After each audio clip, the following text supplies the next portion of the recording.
Welcome, everyone. Thank you so much for joining me today.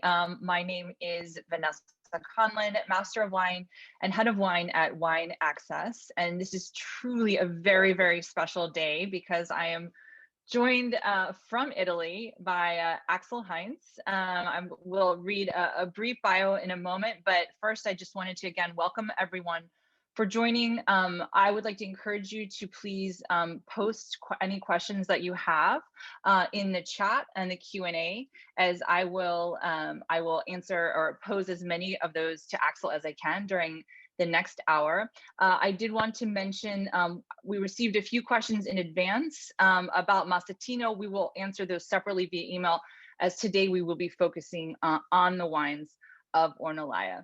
But again, for anyone who just joined, thank you so much. I'm Vanessa Conlin, and I would like to welcome Axel Heinz, Estate Director and winemaker of Ornellaia. Axel was born in Germany to a French mother. He studied in Bordeaux, worked in Saint-Emilion, and since 2005, he's been winemaker and estate director of Ornellaia. I did also want to mention he is of French and German origin, but also has a perfect mastery of Italian, English, French, German, and Spanish. So I'm already starting this feeling much like an underachiever. But thank you so much, Axel, for being here. Tell us what's in your background. Well, I'm sitting in one of the tasting rooms of the estate. It's actually our winemaking tasting room. This is where we do our blending sessions. It's a little bit on the roof of the winery, as you can see in the backdrop. Not quite sure if you can see the landscape behind, because I see it on my screen up to a certain point. But there are a few of the vineyards, of the iconic vineyards of the area. There are some vineyards of Ornellaia and a hillside, which is where it all started, because this is the hill where the first vineyards of Sassicaia, which is our direct neighbor, have been established. So quite an iconic landscape for everybody here in Bulgaria. Wow. Well, we do have two wines that we'll be tasting, but before we dive into the wine, I'd love to just hear a little bit from you about the time you've spent at Ornellaia since you began in 2005, and sort of how have you seen the wines evolve, and sort of what has been your guidance in that evolution? You know, above all, in 15 years, quite a few things have changed, generally speaking, in Bulgaria. When I arrived in 2005, it was pretty much still an area where people would refer to the single estates that had already acquired some degree of fame. People would mention Sassicaia, Ornellaia, or maybe others, without necessarily referring to the place. This is something which is definitely changing now. So the appellation, the area, Bulgaria, where our wines are being produced, is definitely becoming more and more present in everybody's mind, which is a very good thing. And I have to say, it's also exciting to see how a whole set of new producers are still continuing to come in and give new stimulus, different types of estate, not only the prestigious names, but maybe small local people are buying just a piece of, recuperating some area, some vineyards from their parents, and starting to build up new projects. There's a lot of dynamism in Bulgaria, and where at a certain point in 2005, maybe between the already established and prestigious producers, we kind of felt a little bit alone, maybe just a half a dozen of producers, and then some other people coming in. Today, it's a really much more organic and interchanging and emulating area. So that is probably the biggest change I've seen overall. Now, as always, it's an exciting time now, because it's been 16 harvests now at Ornellaia, and exciting because the very first wines I've had the privilege to be in charge of Ornellaia, they're coming to full ripeness now, and so it's a sort of end of the first circle. You know, you've done your first wines, and ultimately takes those 15 or 20 years until you really know for sure if you've done if you've done it right or not, because you're able to really go back and see how those wines have evolved and how they're showing that they're starting to be mature. It's also a time, I mean, there has been a pioneering time when everything had to be created and online. When I joined in 2005, I think we were already past that first stage. But now it's we've achieved in a certain way a real state of adulthood. We have a reasonably old average vine age. We have more experience about the different terroirs we have at the estate, and I think you can feel that in the most recent vintages, because we benefit from that vine age, from our personal experience, maybe from a tad more wisdom in which we know better that, or we feel more confident in not having to necessarily always overachieve or do more than is necessary to make a great wine. So I think we're today much more close to the place, close to the terroir of the estate, and that I think transpires in the wines that have gained a little bit more spontaneity and a little bit more natural sense of balance. Oh. And what is it about the terroir specifically that allows for fine wine production?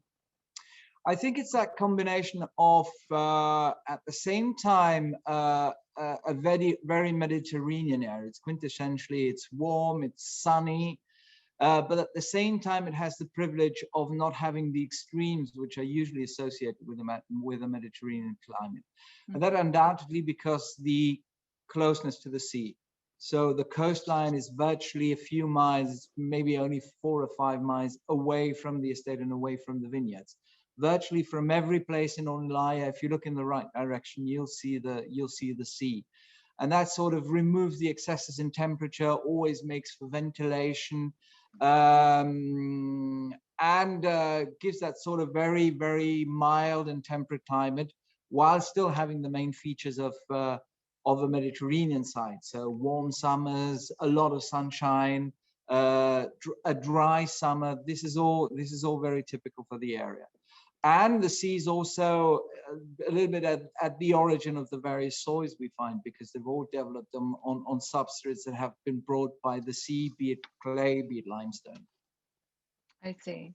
Well, I'd love to get started on the white, the Bianco. We have both of the 18s in front of us. So tell us about the 18 vintage. I did read of the Bianco that it was the longest Sauvignon Blanc harvest in the history of Ornellaia. So why was that, and what impact would that have in the glass?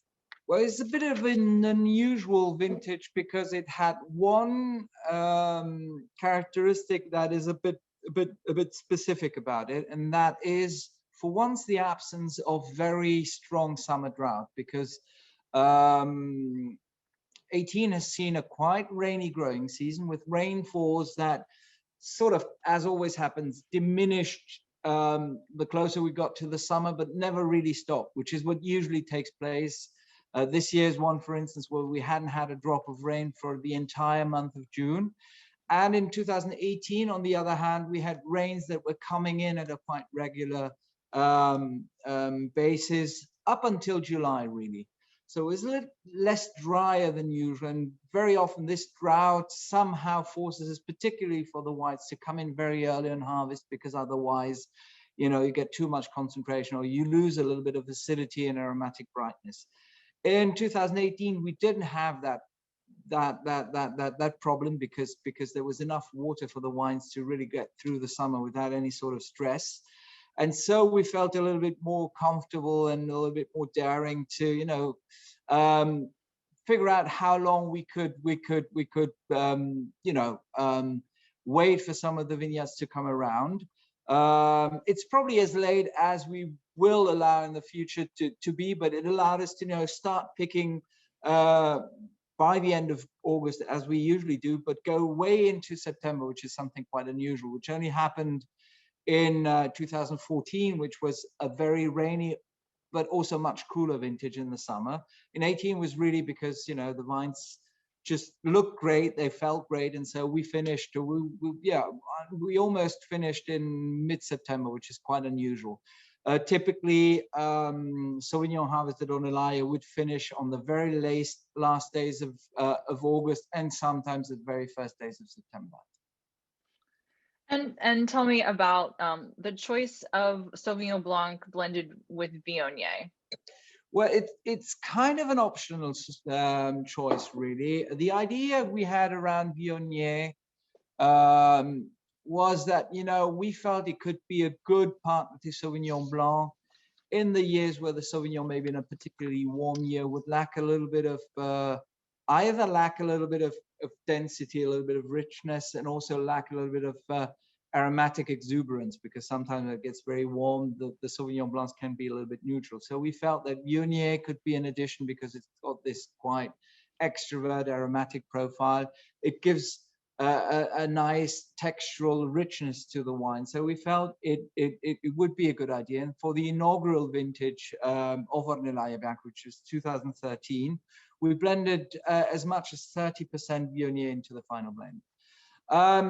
In subsequent vintages, this has been a little bit more up and down because the Viognier is actually not quite the easiest grape variety to manage. So there have been vintages where we decided to keep it 100% Sauvignon around the few key vineyards we have through the years, individuated as being the ones that are capable of producing Ornellaia Bianco. And when the Viognier is good enough, we put some 10, 15, 20% in the blend, which has happened most of the vintages. There have been though years where we decided that the Sauvignon stayed, fared better on their own. That was true in 2015 and 2016. It's going to be true in 2020 as well. So 3 out of, I've lost the count now, but 3 out of roughly 10 vintages have been without Viognier, and the others have had, up to a certain degree, variably, a contribution of the Viognier. And do you have an idea before harvest about what percentage you're going to use of Viognier, or do you really wait until after vinification? No, that we really wait. It's very difficult to say, also because it's a very unpredictable grape variety, we have learned. So it's unpredictable in terms of quantity. There have been vintages like 2019 where all the Viognier made it into Ornellaia Bianco. We have another white wine which is called Poggio Elegante, which usually also has a contribution of Viognier, but in 19 there was the Viognier was very, very good, but there was a very small quantity of it, so we decided to use it all in Ornellaia Bianca and nothing in Poggio Elegante. It's very unpredictable, so we really wait for the wine. But generally speaking, that is true for Ornellaia Bianca. It's true for all of our wines. We really like to wait for the final decision during blending. So we don't, we feel that sometimes it's a little bit detracting from the main objective to have an idea too early as whether a wine is going to make it into Ornellaia itself or maybe a second label. We want to free your mind from that in order to make sure that we get the best out of each single vineyard, because ultimately the idea is that potentially everything should be considered as if potentially capable of making Ornellaia, even if we start to know now that there are younger vineyards or some specific terroirs that are more likely to be L'Essere Nuove, the second wine of Ornellaia, than Ornellaia itself. Well, speaking of blends, both wines that we're tasting here are, of course, blends. So I'd love to move to the 18 Ornellaia, Bulgaris Terroir. And tell me about assembling this blend. And I'll tell you where I'm coming from. I often hear from a consumer, I've had this question, looking at the blend here, it's 51% Merlot. How would you explain the difference between 50%, 51%? How much does a 1% give or take actually affect the final blend?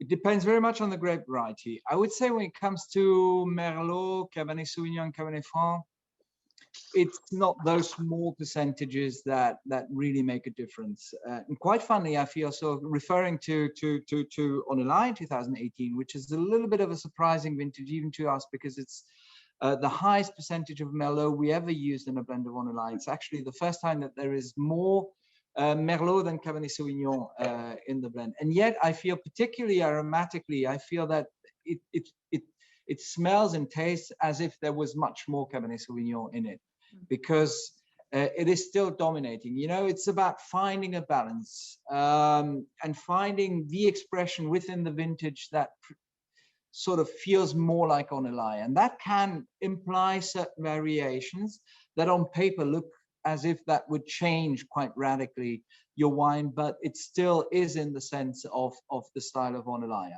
Other grape varieties, on the other hand, have a much stronger impact when it comes, for instance, to Petit Verdot, which is a grape variety we virtually never use for more than 10% in a blend, because we feel that's too much. Really, 1 or 2% more of Petit Verdot can have a huge impact, because this is a very strongly dominating grape variety. And it's a little bit the same, to come back to Ornellaia Bianco, that Viognier, you know, if you have 15 or 20%, it sounds like nothing, but that can be a really, really strong impact, because Viognier is very strong in terms of how it impacts the wine. And particularly we've learned when the wines age. So even if at the beginning it seems that the wine would be 100% Sauvignon, if you come back to it after 5 or 6 years, the Viognier really sticks out with an entirely different type of aromatics compared to Sauvignon. So there's no general answer. It really depends on the grape variety. Sometimes 1% changes everything, and sometimes even 10% more or less do not radically change the profile of the vintage. It's more a little bit about fine tuning. And indeed, in 2018, we felt the blend needed just a little bit more Merlot to flesh out the mid palate, to give a little bit more density, which we didn't quite have in the Cabernet Sauvignon, which had a beautiful aromatic expression, were very vibrant, very typical, very much in this sort of herbal, fruity sort of register, but they turned out to be a little bit leaner than what we'd ideally wish. And so a little bit more Merlot fleshed it all out. As a Bordeaux-inspired house, how would you characterize the difference in the glass, let's say, of Bulgari and Bordeaux? It's sometimes probably difficult if you just taste a wine from Bulgari on its own, particularly if it's a vintage that is not quite as exuberant and ripe and clearly dominated by the sun as 2018. But if you had both side by side, you clearly see the difference, because wines from Bulgari are quintessentially Mediterranean. So there is this sense of riper fruit, of greater richness, of a sort of sweeter mouthfeel without having any residual sugars, but just the ripeness and richness of the wine. And that counterbalanced by an acidity which is quite frequently higher than it is in Bordeaux. So it creates a very specific balance, which is sort of, I wouldn't say sweet and sour, but there's something like that. There's a lot of richness and exuberance and intensity of fruit, but that always finish on a very fresh and saline note, which is quite specific of the area. So, and I think that is what makes Bulgari unmistakable. It's just a little bit more exuberant, a little bit more rich than what you'd expect from a Bordeaux wine, but still keeping that sense of vibrancy, of freshness and elegance. In a way, it's quite Italian as well, because it's more open, it's more friendly, but it's never too much. There's always a sense of Italian elegance, which is, of course, a little bit more exuberant. It's a little bit louder. People speak louder, a little bit more exuberant in their manners. Maybe dress a little bit more colorfully than a French would do, who would be a little bit more restrained. And I feel you see that in the wines as well. And I have a couple of questions, so I'll pause here to address some that are coming in from our attendees at home. This is from Oscar. I'm going to paraphrase just a little bit, but it's basically a question about aging. So what is your recommendation? Would you prefer that consumers drink these young, mature, somewhere in the middle, and how should they make that decision? Well, first of all, it's obviously always depending on the vintage. 18, for instance, is certainly going to be a wine with a very large drinking window because the wines are a little bit more on the elegant, silky, refined side. I feel they're quite approachable in their use. So if you enjoy the profile of a still fruit-forward, quite primary wine, then in a vintage like 2018, you can probably start to drink them rather on the early side. On average, I would say though that Ornellaia deserves anything between 8 to 15 years of age to fully express itself. Sometimes it needs it because there are some a little bit more powerful and tannic vintages like 2016 where you really clearly get the impression I'm not drinking this now. I'm putting it back in the cellar for at least 8 or 10 years. Others a little bit more on the silky, on the elegant side. 2007 has been a vintage like that. 2015 more recently, or 2004. Those have been wines that have all a great capacity to age because we virtually know of no vintage of Ornellaia that is above the hill now. We know that we're still a young estate, but still the first vintage is a little bit older than 30 years and they're drinking beautifully still. So it is a wine meant to age, but according to the profile of the vintage, you can access the wine a little bit earlier. But let's say on average, I would say 8 to 15 years is the time needed for Ornellaia to really fully express itself and be fully mature. One more question that came in from an attendee at home. This is about the 2010 vintage. So the question for you is, I am enjoying the 2010 Ornellaia from the 25th anniversary bottle. I taste a beautiful chocolate cherry characteristic. Am I on the right track? Well, you know, it's always tasting wine and finding descriptors is there's hardly any right or wrong because ultimately it's also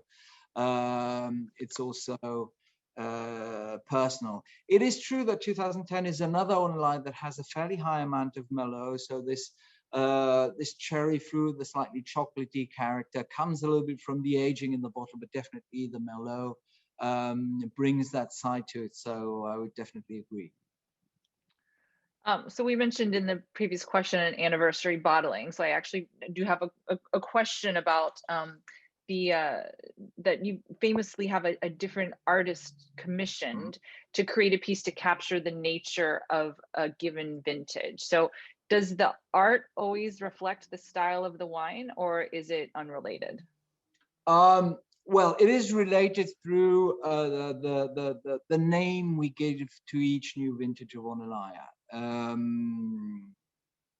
That is to us at the center of this project. And the message is ultimately, you know, each vintage makes a different wine that has a specific character. Whether it's a great or not great vintage, there's always something, a new side of Ornellaia to be discovered.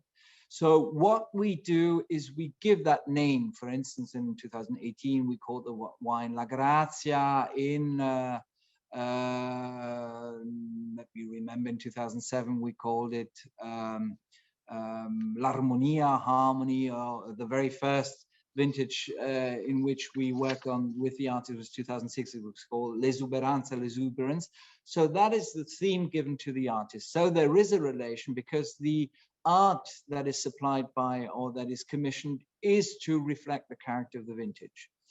That said, obviously, we give the artist absolute freedom to express it in whatever way they wish. And clearly, sometimes to us, and to me particularly as a winemaker, sometimes when I see the art, I have to think a little bit how this sort of combines because it's not necessarily obvious. But it is, we see it as the artist's take on the character of the vintage. So there's always that relation that is very important to us because it's at the heart of the project. I see. Speaking of art, I was lucky enough to actually meet you in 2019 at the estate. Thank you again. And we discussed, in addition to wine, I think we got into a lengthy discussion about music. And if I recall, I think you are a classical guitarist. Is that correct? Right. So what do you think? What are the ways that making music and making wine are similar, if at all? Well, obviously, I've been thinking about this a lot, and I like to think that it's not making wine is not pure creation. So we're a little bit less like, let's say, a jazz musician who improvises, but in some way, I feel it's quite close to the approach in classical music. Uh, you have a score in front of you. In our case, it's the terroir, the vintage we have to interpret in a certain way, just as a classical musician reads his scores and then plays it and gives a specific interpretation. So that I find is something quite similar, because we're not creating from scratch. I mean, we're given the fruit of the vine, grown and ripened in the conditions that the vintage gives us, and we need to figure out when's the right time to pick. How do we need to approach the grapes in the cellar to try to find out in which way we're going to express the nature of the terroir and the specific character of the vintage. I see. Um, I have, before we move on, a couple more questions about vintages and drinking windows from folks at home, and then we'll go back to a couple questions that I'm dying to ask you, but so that I be sure to pose these to you. So this is from an attendee at home. I have an Ornellaia 2017. How would you compare it with the 2018?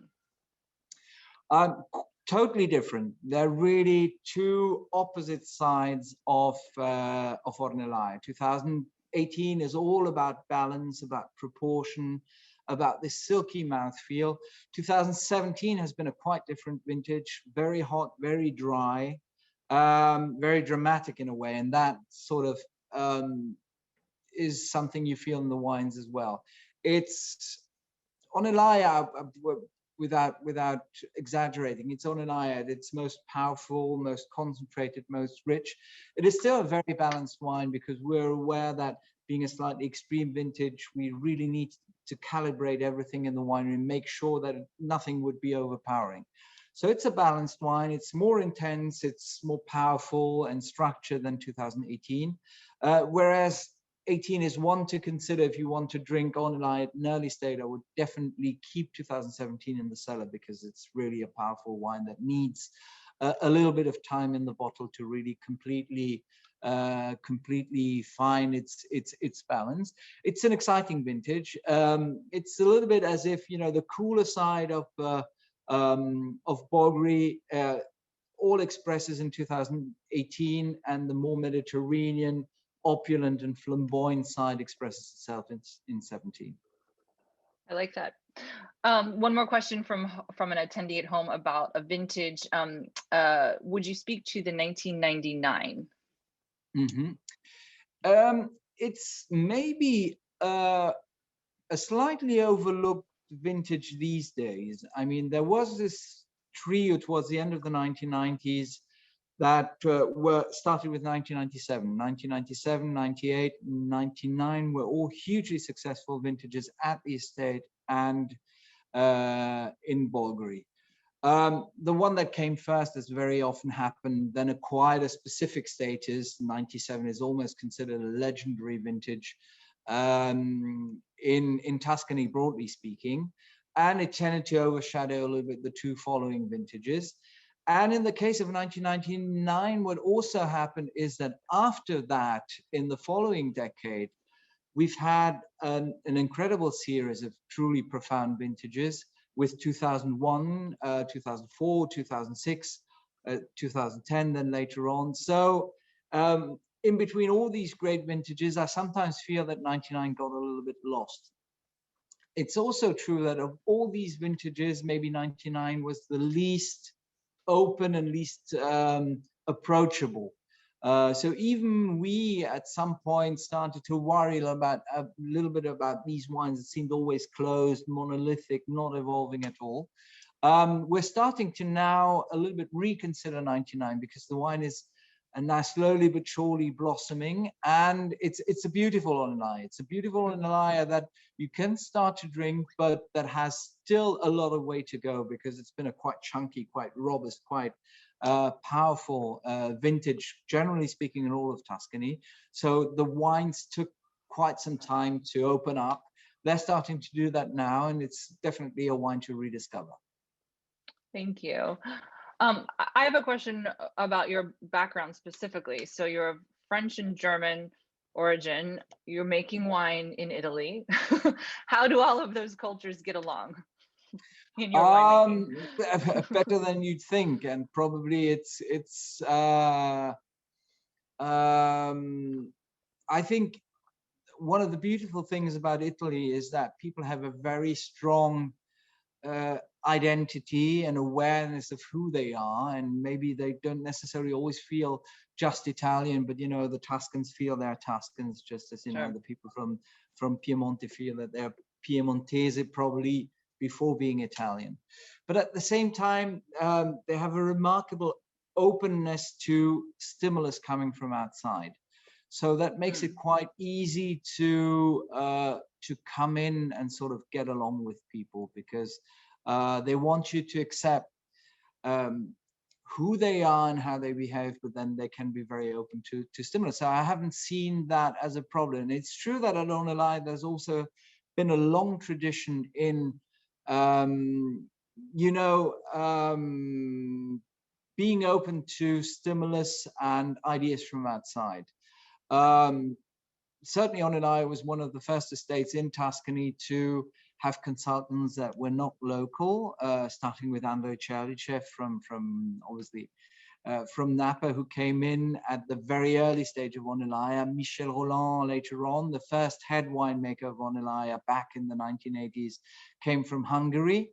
Tibor Gal, who's become almost a legend here locally in Italy and in Bulgaria, obviously, because he's been making all the great early Ornellaias in the 1980s and 1990s. So there is a tradition for that at Ornellaia. We have a lot of people who've been almost born at the estate. Our cellar master, who joined in 1986, was literally born in next door at Guadoartasso, and has been following the wines of Ornellaia since vintage 1986. And at the other hand, there's always been people coming from outside who've brought their own experiences. That's very specific to Ornellaia. That said, we never forget that we are most and foremost a wine from Bulgaria, a wine from Tuscany, and a wine from Italy. I have a question about climate. So I know in other regions, many are experimenting with new varieties or have even adapted into wine law the use of new varieties to adapt to climate change. Is that something that you're doing at Ornellaia? Yeah, definitely. It's a slow process, but it's definitely one that's going on. We're shifting when we have to replant a vineyard, or if we're planting an entirely new vineyard, which still occasionally happens. We're shifting from Merlot, which was a variety that was quite abundantly planted at the estate, in the early 2000s, and now we're shifting more to Cabernet Franc and Cabernet Sauvignon, and also taking an eye at some even later ripening grape varieties for experimental purposes. But I think the choice of variety is one aspect, but it's not the only one. We've done a lot of research work and a lot of experimental work also on vineyard practices to sort of figure out how to cope with climate, how to manage the soils to protect them more from, losing too much water early on, canopy management, adjusting, crop levels and canopy as to be a little bit more defensive. And that, as far as also experimenting training systems, which have not been traditionally typical for Tuscany, or a little bit less typical than in other areas.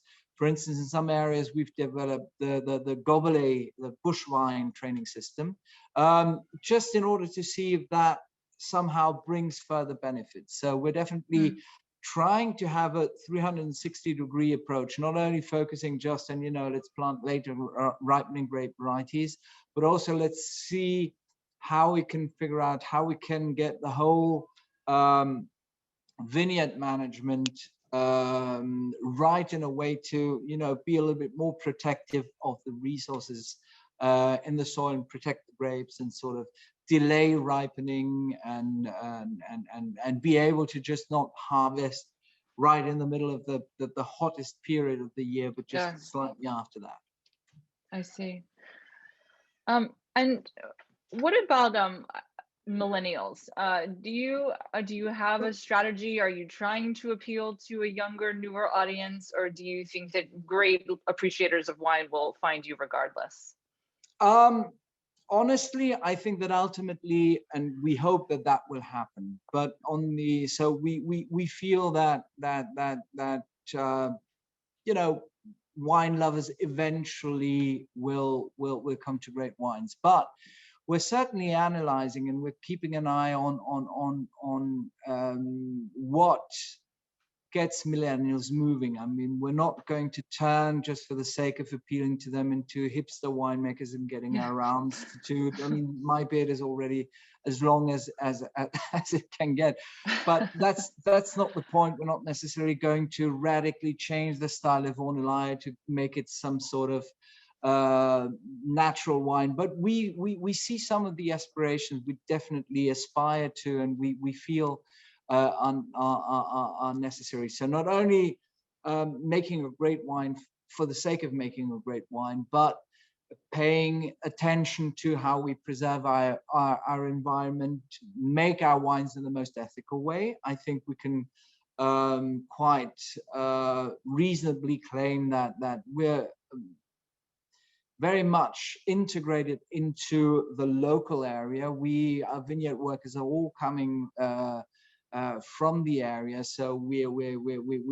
keep an eye on that to keep the entire area strong and attract a lot of people who are and give supply jobs. Being very involved in the local community through charity and other actions. And more and more, not that we started yesterday with that for the sake of millennials, but you know, integrating elements of sustainability in our global approach at the estate. And what is that? And when you speak about sustainability, you know, some people think of it specifically as, let's say it's, you know, water conservation. Some people think of it as, you know, energy conservation. And some people include, you know, as much as the workers and their health and safety and their well-being. So when you talk about sustainability, so what does that encompass for you and for the estate? It does encompass all those fields. It's a really holistic approach. I mean, it's not just, you know, let's make sure that we spray less and let's make sure that we save a little bit more water. It's about, you know, managing an estate in a way that will allow future generations to benefit from the same conditions, from the same environment and potential that we have in our hands today. So that implies not to destroy the environment. That implies that we supply jobs to people who are working around, that we keep the community alive. So it's all that combined. It's really not just one single field. It's about preserving the integrity of everything that makes Ornellaia and that makes our local environment. And where do you find inspiration? You know, as it may sound almost a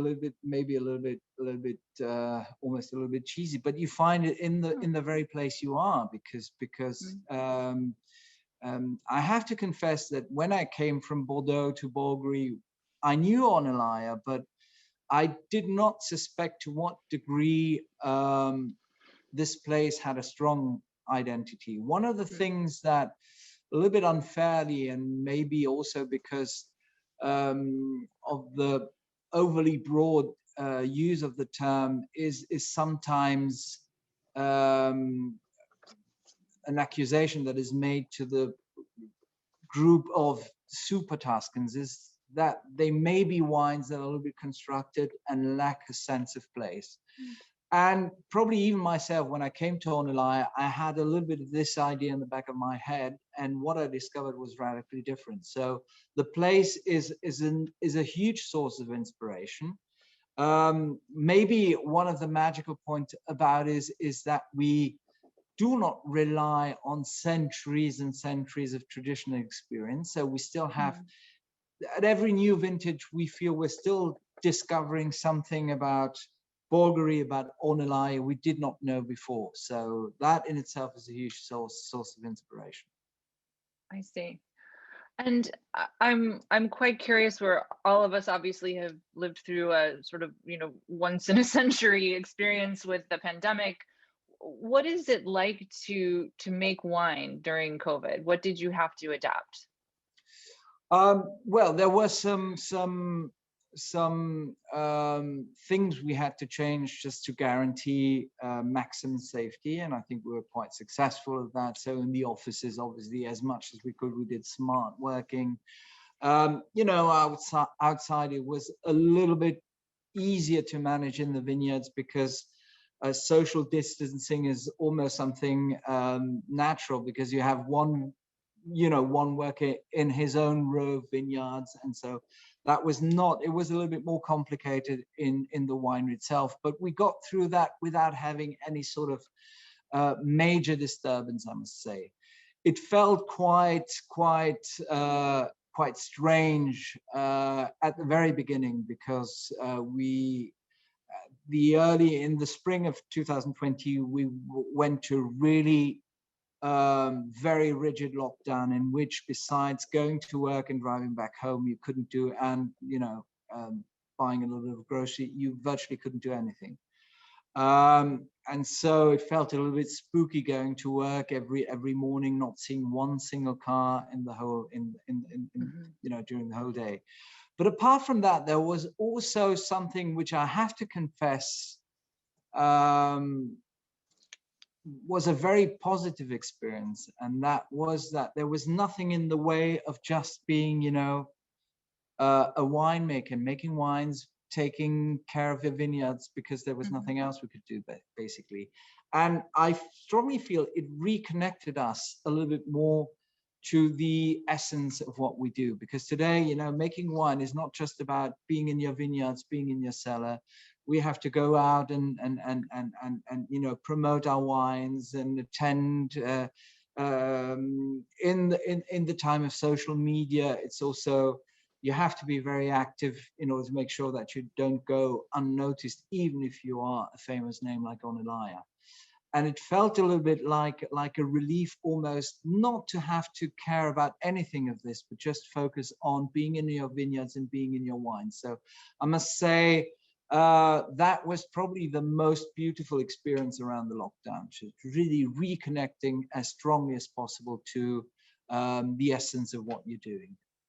Absolutely. Well, and it allowed for exactly what we're doing right now, understanding that we can actually connect globally over wine, even if it's virtually. Exactly. Of course, I can't wait to come back, but it has allowed for that.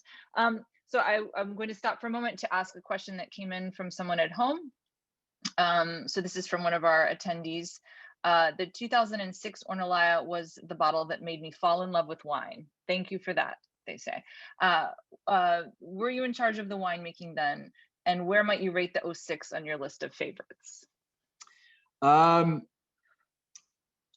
It's in a certain way, it's a difficult question to answer, because yes, I arrived in January 2005, so it was my second vintage at Ornellaia. Yet it's probably one of those vintages where I felt less in charge, because it's really one of those really extraordinary and exceptional vintages that humble you as a winemaker. It turned out to be a fantastic vintage, certainly one of the great Ornellaias. Also one that really stands out as being exceptional, literally speaking. So a wine you couldn't compare to any other vintage of Ornellaia, which in itself makes it exceptional. It was one of those vintages that reminds us that Mother Nature is stronger than we are. So we kind of felt, running behind a train and trying to just, jump on it and hope that it would be fine, because it was virtually a vintage that made itself the way it wanted to, and we just had to, make sure that we wouldn't get lost. A little bit like, in Bordeaux, people always tell stories, which obviously the younger generations of winemaker hadn't had the luck or not the luck to experience, like 1947, which was this vintage that was glorious for the wines that survived, but a nightmare to winemakers because the wineries were not equipped. There was no cooling system in the wineries. So people made the most fabulous wines in their lifetime, but without necessarily knowing how and why they made such great wines. It was just about such a special vintage. Today, as winemakers, we probably feel that we are too much in control of everything for this to happen. And yet I learned in 2006 that even with temperature control and with the most sophisticated technique, there still can be some vintages that just go their own way and are stronger than you are. Definitely, I feel 2006 is one of those. It's a very humbling experience. It's one that is very useful to a winemaker because you know that ultimately a wine is great because Mother Nature wants it that way. That's interesting. Was there a specific vintage that taught you the most, or was it that vintage, the 2006? Well, no, I think each vintage tells you something. I could think we mentioned 2010, which was a vintage we didn't feel very excited about because it was so unusual. It was a downright cold and rainy and very late ripening vintage. We felt we had a hard time during harvest because it was really one we had to struggle with. And so, when you have that sort of hard time during harvest, it's difficult to convince yourself that the wines are great. And somehow everybody else told us they were. So eventually, we started to reconsider the vintage and convinced ourselves that, yeah, the wines were not maybe the most typical for Bulgari, but in their own way with this character that was probably more reminiscent of more northernly growing areas, but this slightly more understated, cooler version of Ornellaia could be a great expression of Ornellaia in its own rights. The difficult vintages always are vintages that tell you something because you also learn by, sometimes making mistakes which you more easily make in a difficult year than in a vintage where, there are also those vintages that are great without you having to interfere in a certain way. A vintage like 2015 was one which I hope nobody starts their career with, because otherwise they get the wrong impression about what our job looks like. You could really think that making wine is the easiest job in the world, which it is sometimes in a vintage that, just has the perfect conditions and makes no difficulties. Whatever choice you make, you feel it's always the right choice. I see. Well, I can tell we have a very serious collector community here today, because I'm getting many more questions about older vintages in their cellars. Two more vintage questions, and then I'd like to ask you a little bit more about you personally, Axel. But viewer at home is wondering if you can speak to the 92 and the 94. 92 is certainly one of the more challenging vintages. I think that it's not the greatest Ornellaia. It's a perfectly fine wine, but it's definitely one to drink up now. I don't think that it's one that will benefit from any further cellaring. 94 is today, there is a couple of, a pair of vintages which are 93 and 94 that somehow got immediately lost because of everything that followed in the second half of the 1990s. And the 2000s. There have been so many great vintages from 97 on that all the merely good vintages that were produced before are vintages that nobody talks about anymore. And both 93 and 94 are interesting wines, very good wines. Maybe a little bit, it's the winemaking of the 1990s, maybe in a slightly less opulent and rich style than what has become the norm now. But they're definitely wines that they're now in the right spot to be drunk with a little bit less hurry than maybe 92, which is really one that you should drink up in the very next years. Thank you for commenting on those. I have a question. So, I mean, Ornellaia is without a doubt one of the greatest estates in the world. So, what does that feel like? You show up your first day, at work at Ornellaia. How does that feel? I had I had I had two impressions, I must say, and one of the talents of Ornellaia, broadly speaking, was also always its capacity to motivate people and get great people involved into at the estate in each side. And there's a sense of commitment and of passion that you feel from the CEO to the least important vineyard worker that has just been hired for the season. And of course, I felt that huge sense of responsibility for a 34-year-old winemaker when I joined Ornellaia. At the same time, I very quickly got the impression that I had an incredibly well prepared and well trained and committed team to work with. Mm-hmm. It's a little bit like sitting down in a great car, which might intimidate you because you say there's too many horsepower, it's too fast, it's too big for me. And then when you start driving it, see, well, but the car tells me that it's in control of everything. So it felt a little bit like that. So I very quickly, I felt that I could rely on a team that would allow me to take whatever risk I needed to take without having to fear. On the other hand, I think also probably one of the qualities of a winemaker, regardless of where he works, needs to be to sort of forget about pressure. The first things I say Mm-hmm. to junior winemakers when they come to Ornellaia is, don't forget one thing. It is, at the end of the day, it's just wine. So you need to make the best possible wine you can, but don't think about, do I need to make 100-point wines? I'm making an expensive wine? You need to have the capacity to get rid of all that and focus on just trying to make the best possible wine without, putting that sort of pressure on yourself. Right. And looking towards the future, one day when you leave the estate, what do you hope that your legacy will be?